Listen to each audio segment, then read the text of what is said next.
Good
morning, everyone, and welcome back. It is so great to see you.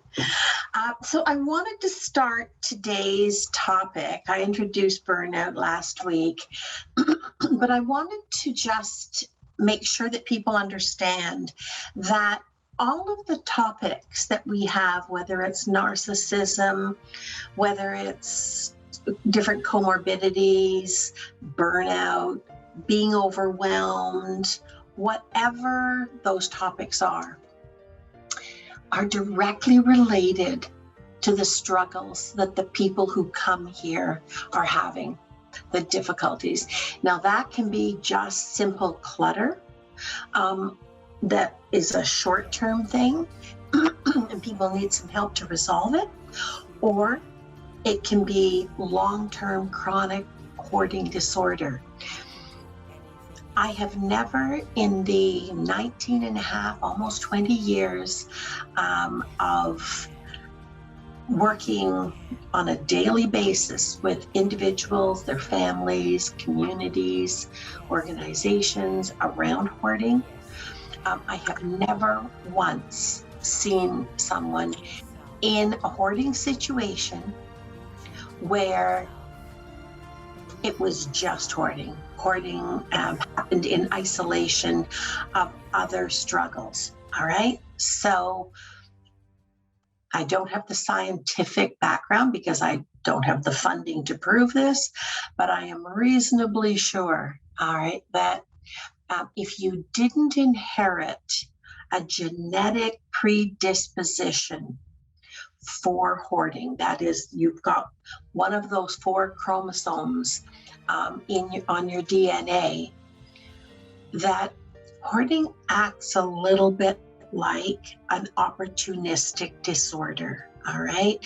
An opportunistic challenge, where if you are vulnerable in some other way, we're not sure whether you needed a predisposition or whether just the state of being what we're talking about today, and we've talked about in other terms before, burnout, overwhelmed, just that state of being in that mindset, it's like mind control, is enough to cause the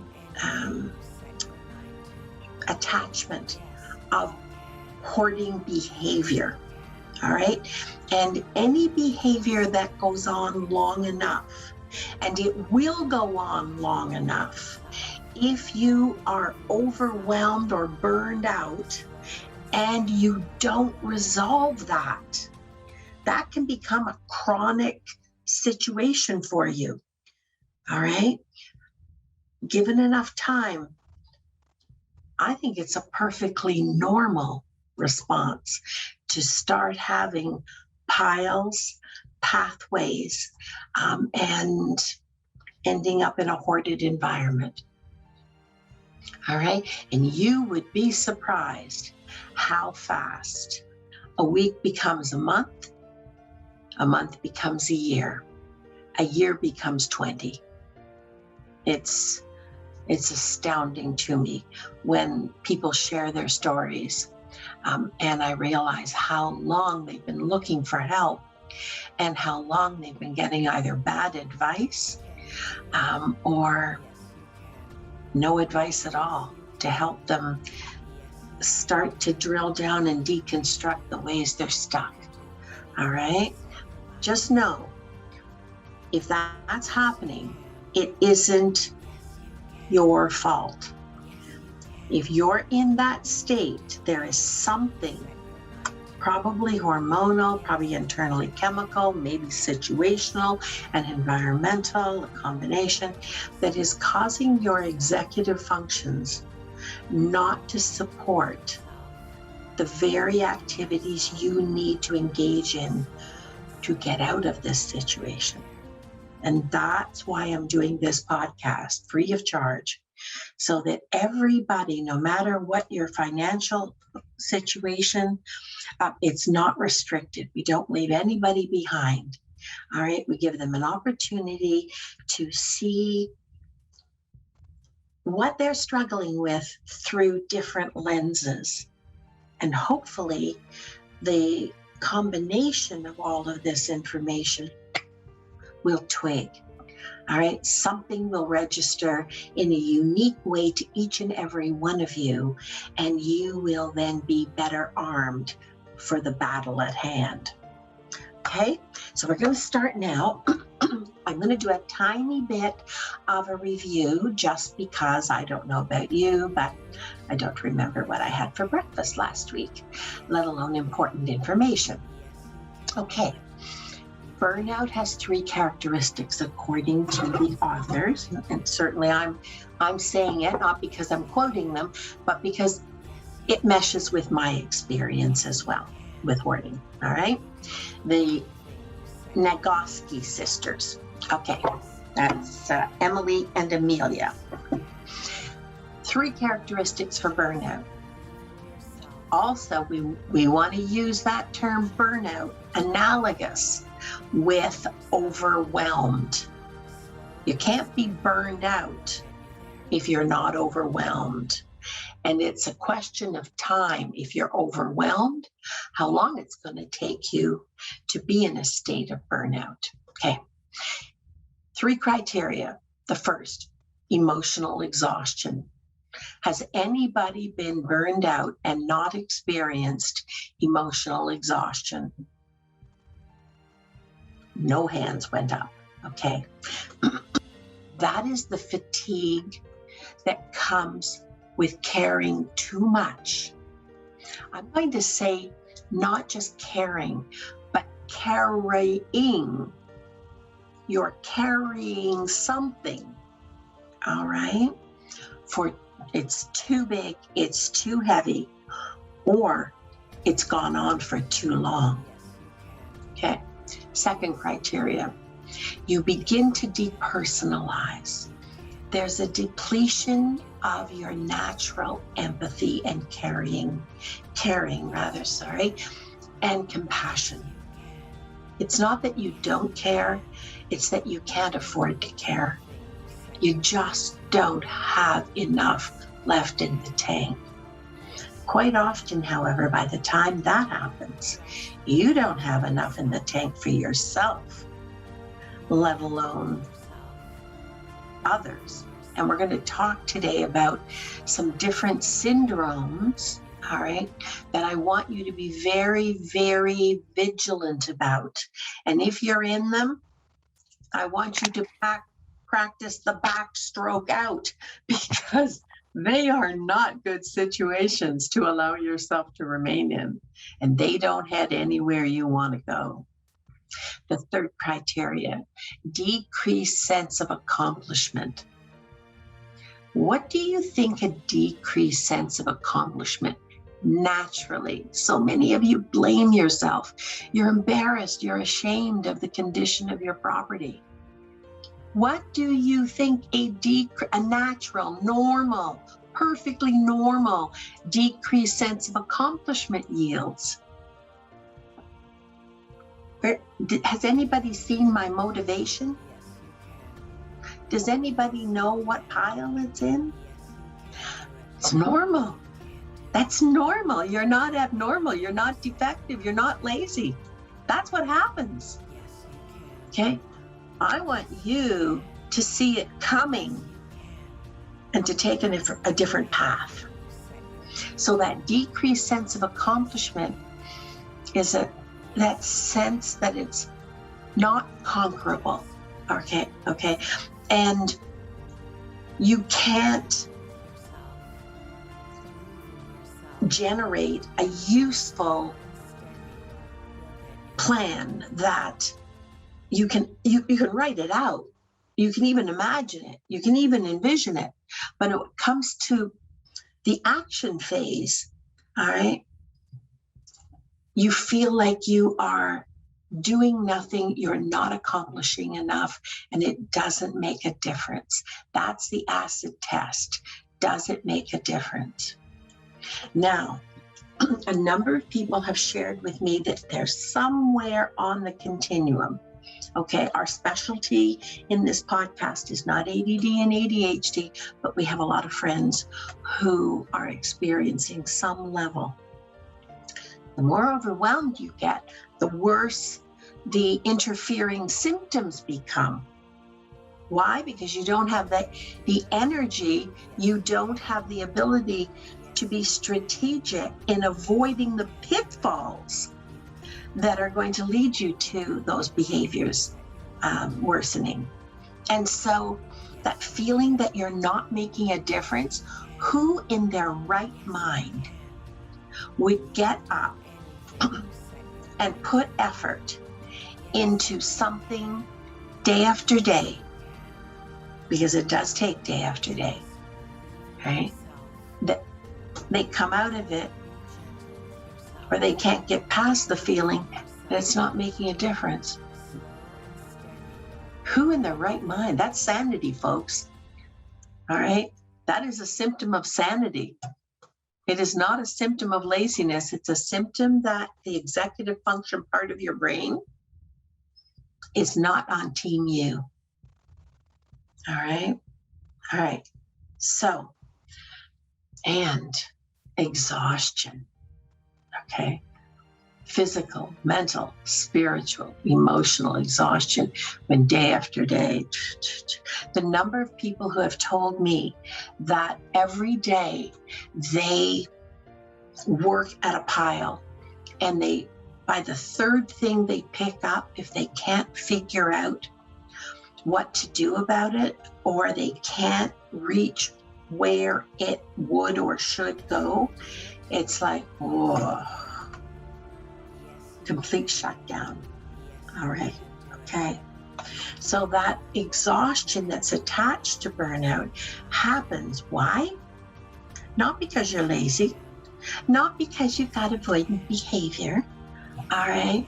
Simply because you're stuck and you're getting an emotional fuel load to your brain and your body that promotes exhaustion.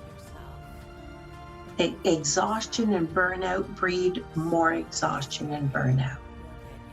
That can happen in a few situations. I want you to think of your normal life, okay? That can happen and get perpetrated when we get stuck by either constantly being exposed to situations that activate that emotion. All day, every day. Even if only in our thoughts. Remember, the key, folks, is what we tell ourselves, the meaning we give things is the power we give it to become a block or to become a path.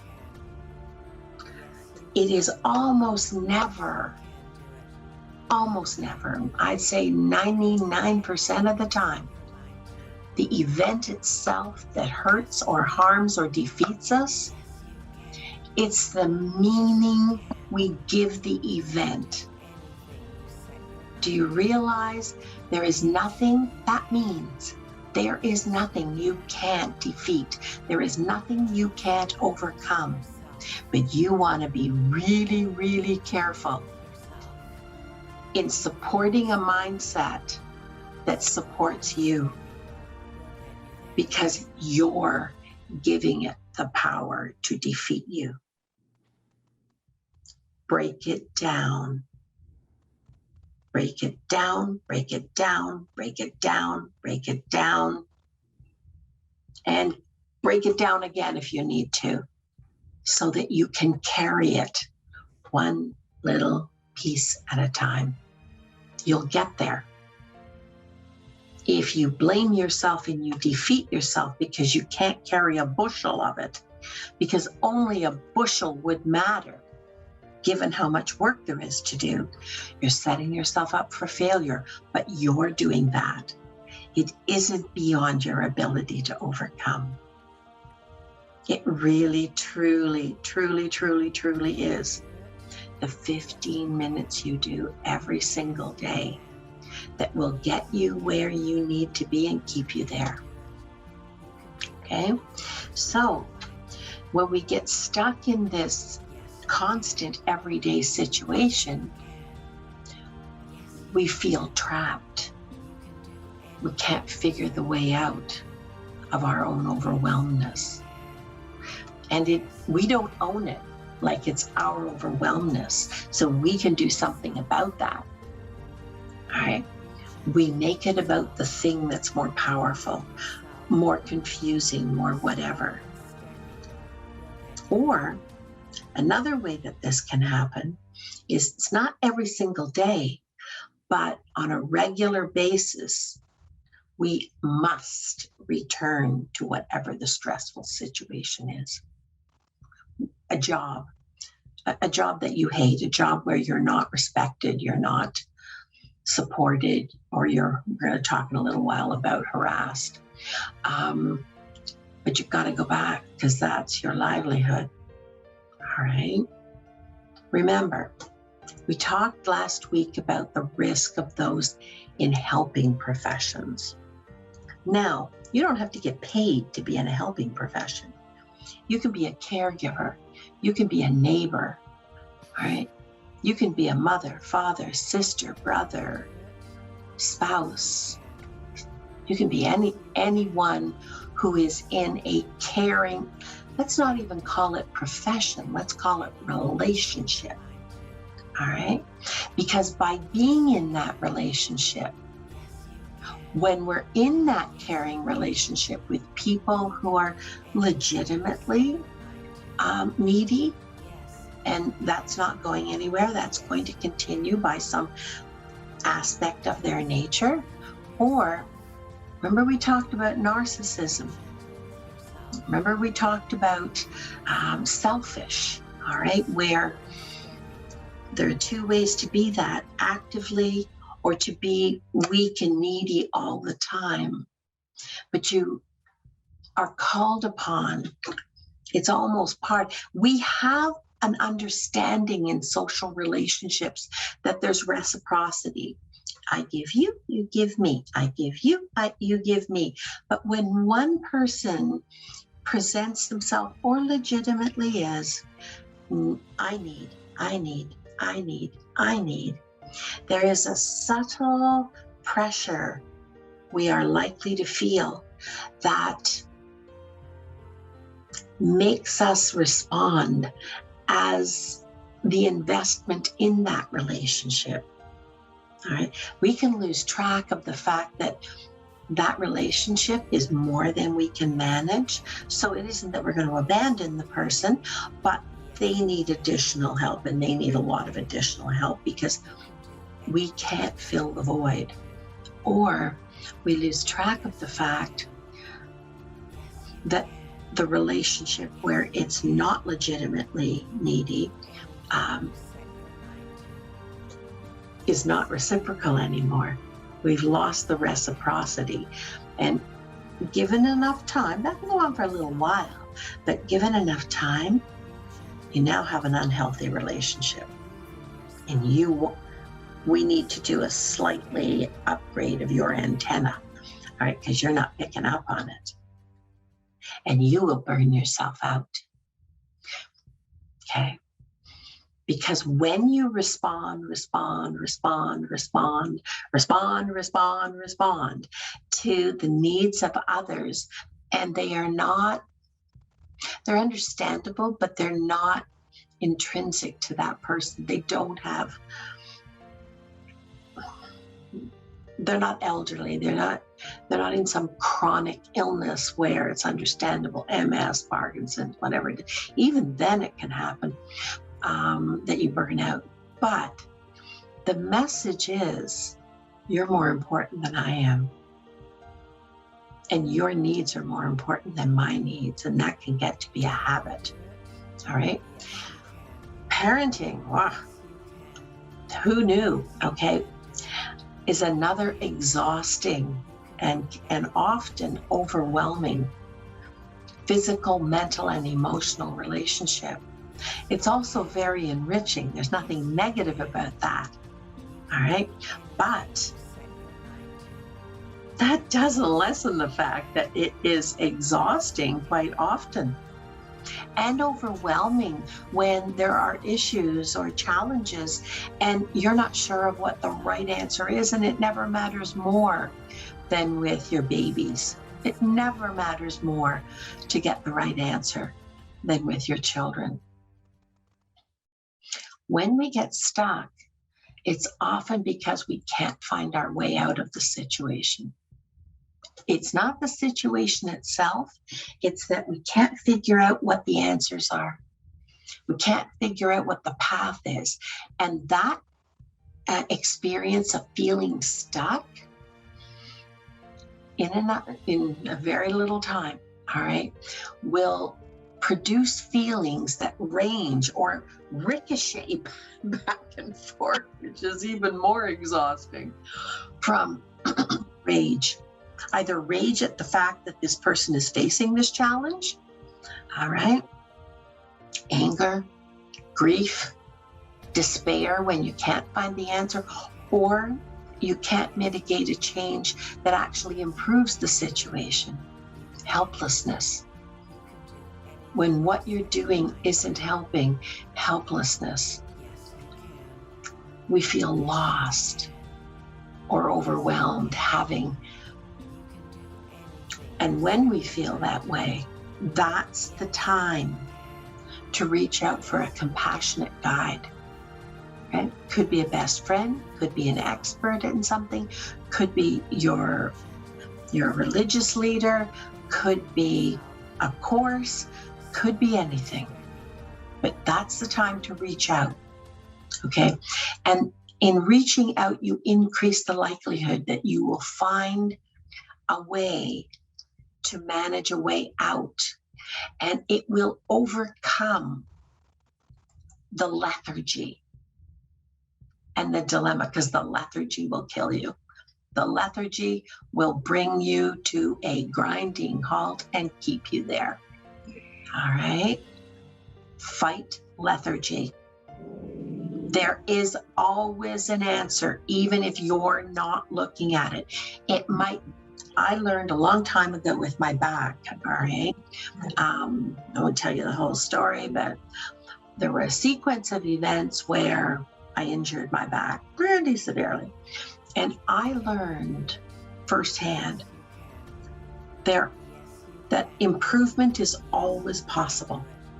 Solutions and perfection, maybe not. But improvements are always possible.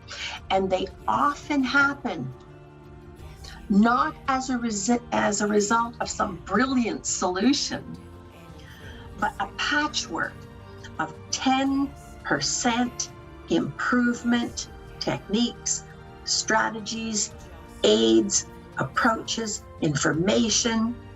And when I would continually be confronted with the next expert who would say, well, you just get used to that. That's the way it's going to be.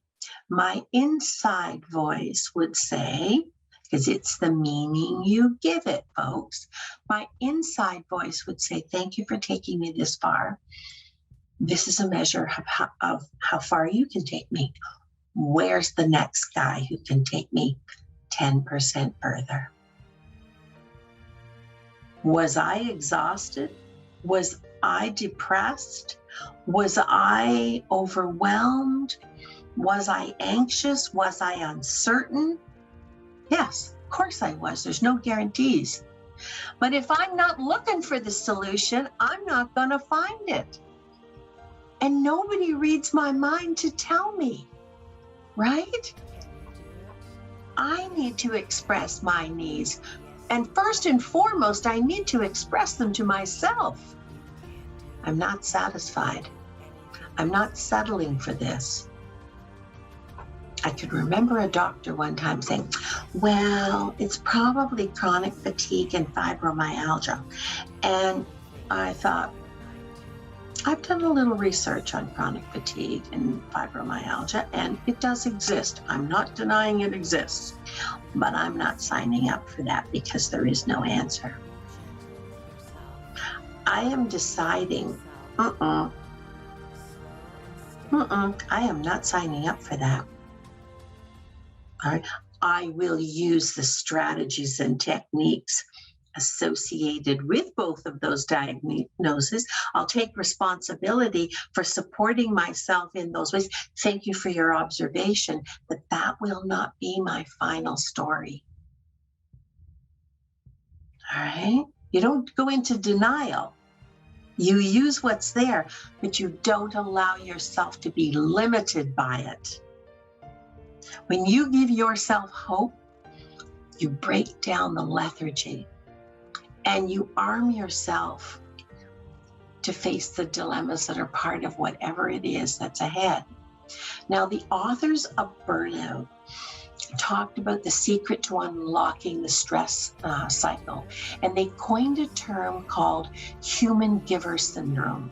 And I wanted to, unfortunately, human giver syndrome is a perpetual trap. So I want to do like a busman's holiday summary of this, okay? Because I don't want this to be about our whole podcast today.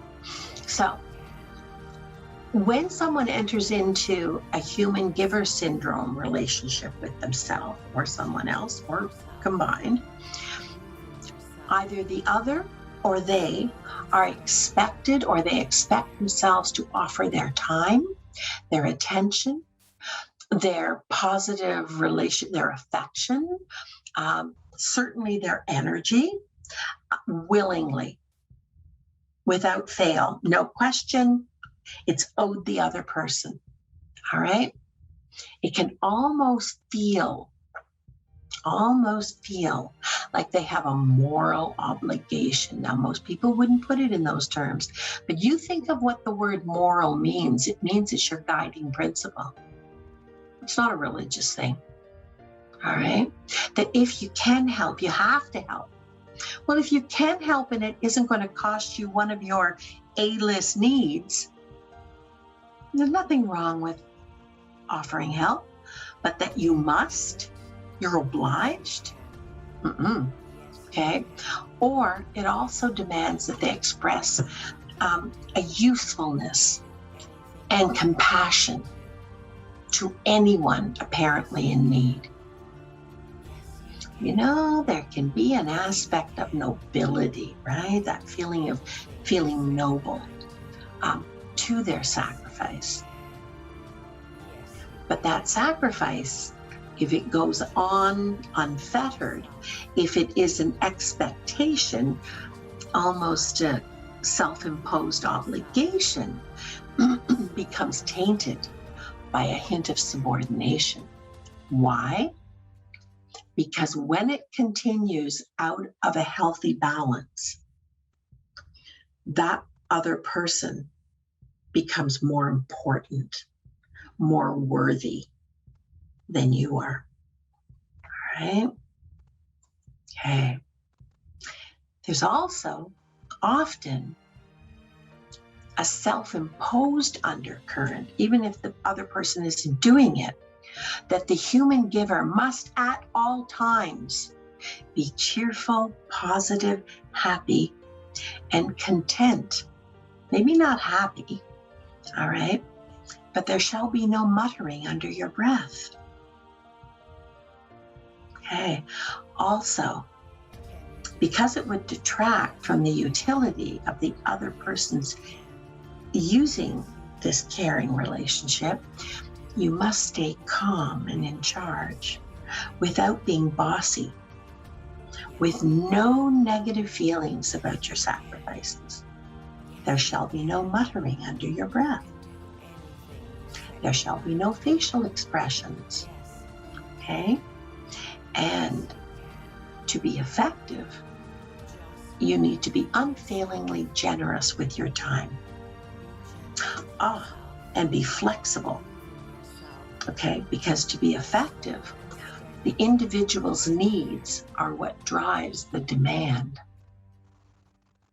So there might be some last-minute inconvenient requests. And since you've signed on for human giver syndrome, thou shalt drop what you want to do. All right? You must be attentive. Even though you're tired, you're bored, you're something, all right? You must be attentive to the needs of others. And even when you've got your own worries, you must be a good listener. This can mean that either the relationship doesn't allow you to, or you don't allow yourself to express feelings of upset, anger, resentment, or frustration. And you must not sacrifice the time and efforts that you offer others, right? You must be the ever-ready bunny. By ever putting your needs equal or first. Okay? Thou shalt not. Okay. What do you think this leads to, people? What do you think this leads to? Okay. Quietly, silently, with no muttering involved, you collapse emotionally. Okay. Sometimes you judge yourself. For sure, if you're healthy, there's going to be resentment that builds. Okay, there will be discussions with yourself off scene from being with this person. Emotional exhaustion happens when we get stuck in any of these emotions, and we either don't see a way to move through it, or we don't allow ourselves. We create an injunction. Thou shalt not pass past this point. To move through it.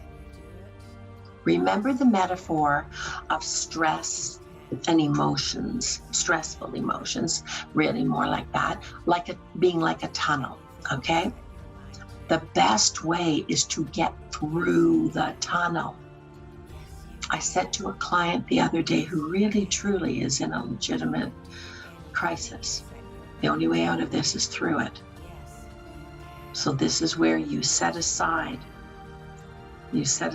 the whatever is interfering. I'll be there to help you. We make a doable step by step, and one at a time, you tick those things off. All right, and you'll get through this. You'll also find out how strong you are. When you pull back into yourself, you allow yourself to put your time, energy, and effort into a plan that moves you out of that tunnel, out of the darkness. All right. So this tunnel, it's to keep moving through the darkness by making, when you don't know what to do, put yourself on pause briefly, assess whatever information you have, make the best considered choice that you can see that feels right. And also look for the choices that when you try them as like little mini temporary experiments, show little bits of evidence of improvement. You feel better, you're making slightly more progress. Don't go to it isn't enough, please. You just undermine yourself. That will move you through that tunnel. You don't need to have the answer. You just need not to give up. All right? It doesn't matter how many times you go down. Always just keep getting up. Put yourself on pause. Do that mini assessment of the circumstances. Make a considered choice and test it. Just tiny little tests. And if you get anything positive from it, keep moving in that direction. All right? Okay. There's a light at the end of the tunnel, and it is not an oncoming train. All right? So, because the best and the worst in life, they don't last forever. You know that expression, this too shall pass? Yes, it will pass, but just make sure you're not sitting as a bystander in your own life while it passes you by. All right? Severe examples of human giver syndrome leave the giver feeling uncomfortable expressing their most important needs. Do you know what your level 1, your A-list needs are? I've asked you to consider that numerous times. What are the things? What are your needs every single day? They are who you are, all right? Every single day. What are those? Some of mine are respect. You don't need to look up to me, but you're not allowed to treat me like, even when I'm 100% wrong, like I'm worthless or I'm inferior. You're not allowed to do that. Loyalty. All right. Honesty and genuineness. You be genuine. You be genuinely who you are. Because if I'm going to have a relationship with you, if you're going to be in my life, whether as a client or in my personal life, we have to know who the real person is. All right? Okay. Do you know what your needs are? Because you can't expect the other person to respect them or to, respect them if you don't even know what they are. And you can't go by guess and golly, the way it feels. You need to know. You need to know, because this is sort of the bullseye of the target on the wall of your life. Okay, it's because their significant need might inconvenience the giver's significant need might inconvenience the person they're helping. Now you've got a conundrum. Who comes first? Who needs whatever they need the most? What does the situation demand? All right. There's no reason why you'd always be on the losing end of that. Because if you're always on the losing end of that and you allow that, you support that, you sanction that, then you're not equal to the other person. And that can create a trap. Your needs matter. Not every single little need. We're not talking whims here. We're not talking moods. We're talking what your basic human needs are. And you should be getting a healthy dose of your B-list needs too. Those are the needs that you don't need every single moment of every single day in every transaction. personal transaction. Those are the needs that you need a healthy dose of on a regular basis. Time is one. True attention and responsiveness by the people who are important to you. You need feedback, honest feedback, so that relationship, good, bad, and indifferent, so that that relationship can stay healthy and vital and supportive. They're not off in the corner muttering under their breath. All right? And what additional ones are yours? Your C-list needs, those are the ones that would be like icing on the cake. You know, I've told you about, I actually find 3 Sherpas to carry me into the bush in Rwanda or Uganda or wherever it's going to turn out to be, to sit with the mountain gorillas. Okay, like how much does that cost? I am saving. I might be 80 by the time I get there. You know, I might be grayer than the silverback. It doesn't matter. It doesn't matter. We're doing this. But that's a C-list need. What you're allowed to dream. You're allowed to dream, but you're allowed to work toward it too. Okay.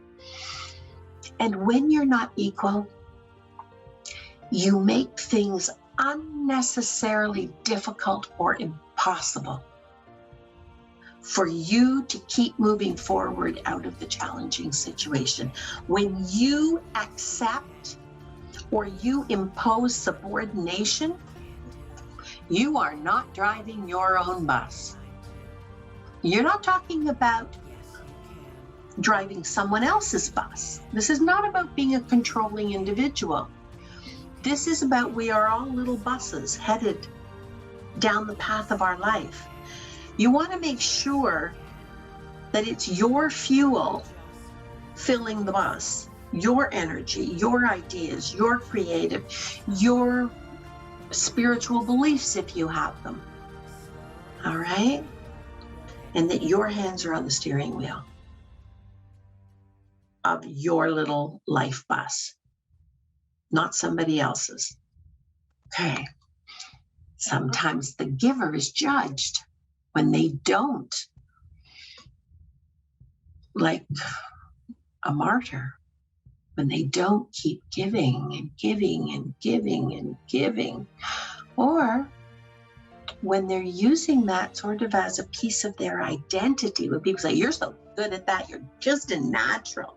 Yeah, watch that, because that could be a self-imposed setup. Thank you. I do what I can when I can. You're saying that not to them, you're saying that to yourself as a reminder. I am not obliged. There may come a day when somebody desperately needs something and I can't give it because I have a really, really important need of my own. Okay? And sometimes people judge themselves. Why? For having needs. It's selfish. Have you heard it's selfish to have needs? Has anybody ever heard that? Okay, I don't know how you can't respond. And sometimes to avoid that, what they do on a consistent basis, they don't take responsibility for knowing what their needs are and making it known to the others who need to know. All right, this is not a speech that you're giving people. This is an expression of who you are and what you need right now. And they give that up and they martyr themselves. There is no nobility in martyrdom. Okay, that's not self-sacrifice. That's not respecting the importance of the gift of life you were given. The problem is that your natural instinct for self-preservation is battling a syndrome that it insists, all right, that self-preservation is selfish. Now you've got a vicious cycle. How do you get out of that? So the Nagosti sisters had this little example in burnout. It's really a very simple research study, but it's cute. And it mimics in the Conquer the Clutter book, the analogy of the carrot and stick motivating factor. It's a metaphor that I developed in Conquer the Clutter.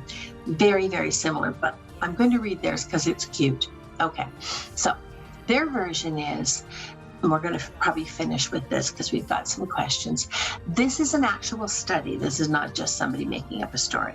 Okay, and this research study wasn't, the solution to cancer, but it was actually conducted.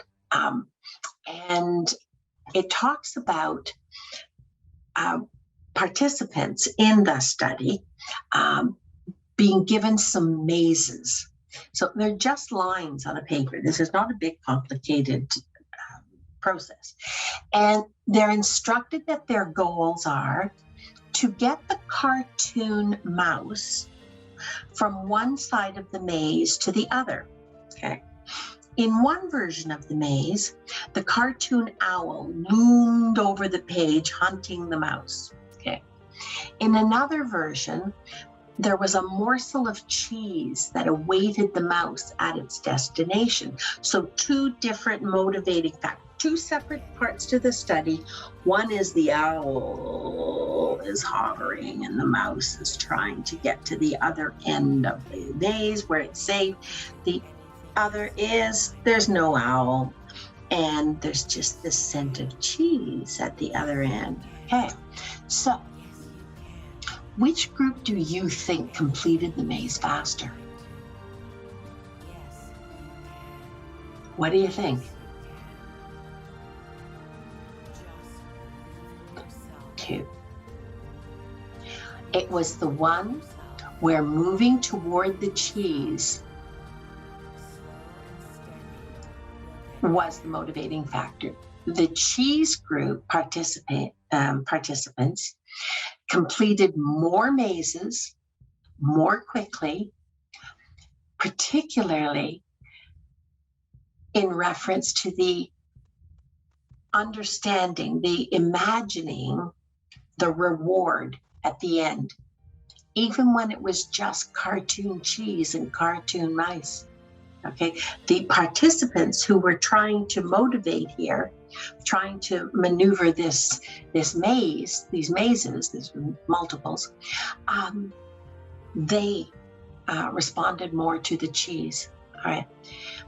So apparently, running away from an uncomfortable state, even as subtle as the threat of a cartoon owl, which is not a real threat, right? I mean, you'd have to really invest a lot of imagination to think this poor mouse is going to die at the hands of a cartoon owl. Okay. The participants, when they put themselves in the situation of being the mouse, made perfect sense, though, that as Sheila said, that the participants who had the mouse moving toward the cheese did more action and much faster because, and I like the conclusion the Nagasti sisters have about this, it makes perfect sense when you think about it. If you're moving toward a specific desired goal that is personal to you, all right, your attention and efforts, your focus becomes that single outcome. But if you're moving away from a threat, it doesn't matter where you end up, does it? As long as it's somewhere safe from the threat. It doesn't have to be anything that you need, you imagine, or you can use. It makes perfect sense. As long as, so what I have said in the past to you folks is, don't settle for substitutes. In the second example, the mouse and the owl, in the first example, of the mouse and the owl, they end up anywhere. In the second example, motivated by a specific goal, they and you end up in a place that helps you move forward and gets you out of the tunnel, the maze, the situation. All right.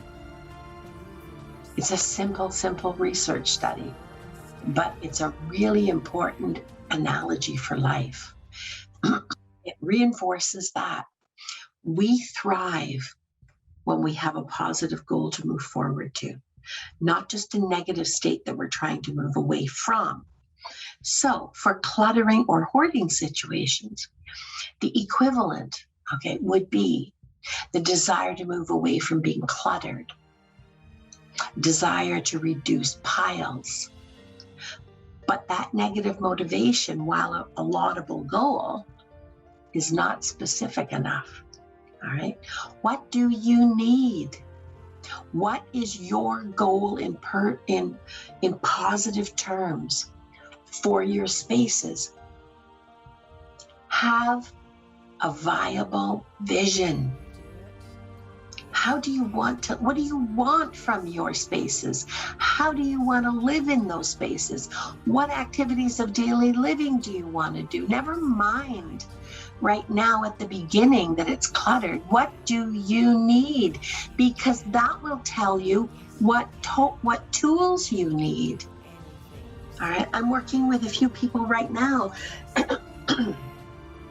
who are facing eviction. And when I look at the things, there are a lot of things.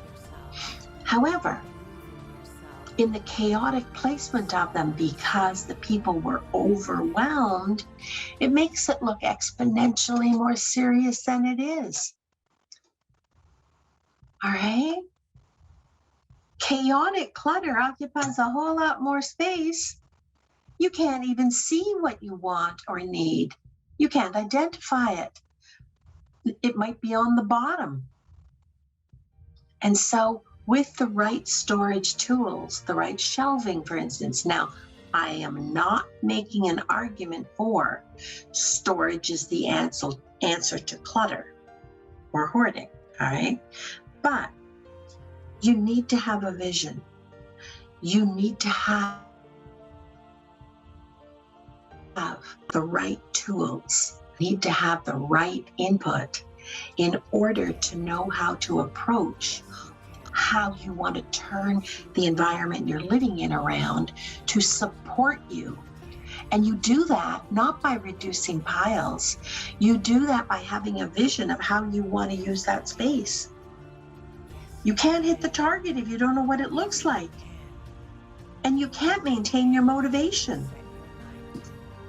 Where is that motivation again? You can't maintain it if you don't have a vision that supports it and that allows you to do what you want to do most in the areas of your living environment. Gosh, that's under normal circumstances. We're in a COVID reality. Those spaces are where we have been restricted to for quite a while. And it looks like it's going to be a while yet, not maybe to the same degree. Well, don't sit there being overwhelmed. Don't sit there being overwhelmed. Go back through the podcasts. Read some of the books, get from the library. All right. Download the audio version so you don't have to pick up books that other people have handled. All right. Because the more time we spend in our environment, the more it needs to be supporting us. If we hate where we are, our first instinct is going to be to run away. When you can't run away because restaurants are closed and theaters are closed and parks are closed and whatever is closed, you know where you run away to? Here. And you get lost in it. You run away to YouTube, Netflix, the internet. There are no answers on the internet for that third piece. 3 goals, people. Every single day, no matter where you're living, no matter what your circumstances, there will be joy, there will be fun, and there will be an opportunity to invest in play. Keep the child in you alive. All right? The child is hope. The second, remind yourself you are not stuck. You are a living, breathing, growing, developing human being who is living in a situation that does not support them well. Your environment is not you, but you're the only one that can fix it. All right? So, what do you want to know more about? What do you want to do better? What do you want to immerse yourself in? And you'll come out of that experience your old self, more your old self. All right? Revived, vitalized, not feeling like you've given up or you're defeated. And the third thing, unfortunately, is just 15 minutes a day of the boring old self-maintenance and maintenance of your environment that supports you being able to conduct the life you want in the areas of your living environment where you conduct activities of daily living. Okay. So, what is your, right now, write down, please, what is your something positive that you want to move forward to? What represents the cheese? It could be the dining room table. It could be clearing the hall. It could be doing a few loads of that laundry that represents a pile. It could be getting some rest if you were up all night worrying about something, or watching Netflix. Okay? The cheese of burnout isn't just feeling less overwhelmed and exhausted, or no longer worrying whether you're doing enough. The cheese is supporting yourself to grow and feeling strong enough to cope with all the owls and mazes and anything else the world throws at you. Because the best and the worst don't last forever. What do you need to do today? What do you need to do today? Okay, let's answer some of these questions. All right, where are we? Where can I find the A, B's, and C's? We can talk about that the next time we meet. Okay? Okay. What is the book Burnout? Oh, that I've been referring to. Here it is. It is Burnout, The Secret to Unlocking the Stress Cycle. And it's written by Emily, I'm going to spell the last name, Nagoski, and Amelia, same last name. Okay. And it's probably at the library because it was a New York Times bestseller. Run away to books, yeah, internet. And there's nothing wrong with that, Lorraine. There's nothing wrong with running away to books, internet, and games. Set a timer when you do it because it's not your life. So don't give it the ability to influence your life. It can add to your life, but take a timer along with you. You can, if you have a cell phone, oh, where's my cell phone? If you have a cell phone, all right, you can just go to the clock, set an alarm. You be in charge. You drive the bus. You decide how much time you're going to do each thing. When that alarm goes off, you keep your word to yourself, because escape is not a pathway out.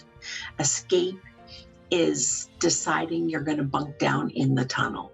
All right. Okay. Yes. And so those life circumstances, this is one of them, Lorraine, dealing with a 92-year-old mother with Alzheimer's. And perfectly understandable. But if there was ever a time, because individuals with Alzheimer's, you lose them a day, an hour, a minute at a time. All right. That's true. However, this is your life. This is your life, and some of it has to belong to you. You, even with a mother with Alzheimer's, all right, unless she's living in your residence with you, it's sad. All right, it's very, very sad. My dad died from acquired brain injury from stroke, and we lost him inches at a time. And we returned the love and the care we got, but you still had to manage meeting your own needs, giving yourself time to decompress. Things like, I don't know, your family, but I don't know whether, I know many families who work out a schedule where the people who can be available, the people who can and are willing to be available, share on the schedule so that they get a break. And I know that you've got probably no end of people who could be available who don't want to be available. I don't think you want them on the schedule because they'll be making excuses at the last minute and just creating chaos. So the other thing too, if you haven't done it, get in contact with your local Alzheimer's society, all right? Because they have all kinds of support, tools, strategies. And in that state of being overwhelmed and so sad, because it's very sad walking in, even if you get used to it and the person isn't really there, or they've changed, you're constantly adapting. Try that, all right? Try the Alzheimer's Society. Try looking for relief care. Find out from your local municipality or your local provincial or state departments what kind of support there is that you're entitled to, that you're eligible for, and use it. All right, because this can go on for a long time. It can cost you your health, mental and physical. Yeah. Yes. Okay, that's great. You finally understand. What do you want to see in your space? What things do you love? Absolutely. And those things are the last things to be compromised. Okay. An app called Libby is an Ontario online library. Oh, I didn't know that. Books can be a while to get and are audio and PDF format. So that's Libby, Libby, an Ontario online library for the Owl Mouse study. And it's in the chat. Carrie, I've understood the being overwhelmed. I just haven't understood how to get beyond it or get out of it. Think about the things we've talked about today, and the next 2 podcasts are going to be about burnout. Just stay tuned, and there will be ideas and strategies and tools to use. Okay? I'm glad, Nora. Carrie, I've been stuck in escapism for a while now. It's understandable, things happen for good reasons. What are you escaping from? And if you're still escaping, you're not escaping. The only way out of it is through it. Because if you're just escaping, it's still hovering. It's still hovering. All right? Putting blinders on doesn't make the potholes go away. It just means you're not sensing them, so you don't see them, so you don't give yourself the stimulus. Okay? Give yourself the chance to literally do 15 minutes a day. If it's about clutter, all right? If it's about something else, send us an email and we'll make it a topic of a podcast. All right, so you get good information. Okay. All right, well, I think we're at the end. So I will see you next week. We will do part 2 of this. There probably will be a part 3, and then we're going to do sorting. And there probably will be about 6 episodes on sorting. All right? Okay, and I want you, though, to be thinking ahead of time. What are the barriers that I run into? Like, really, in real time, what are the barriers that I run into when I try to do sorting? What confuses me? What confounds me? What exhausts me? What derails me? What makes me go into distract and avoid mode? Okay. I may even with Chantal, we've got a list of things I want to do little mini videos on. We may even put together a video.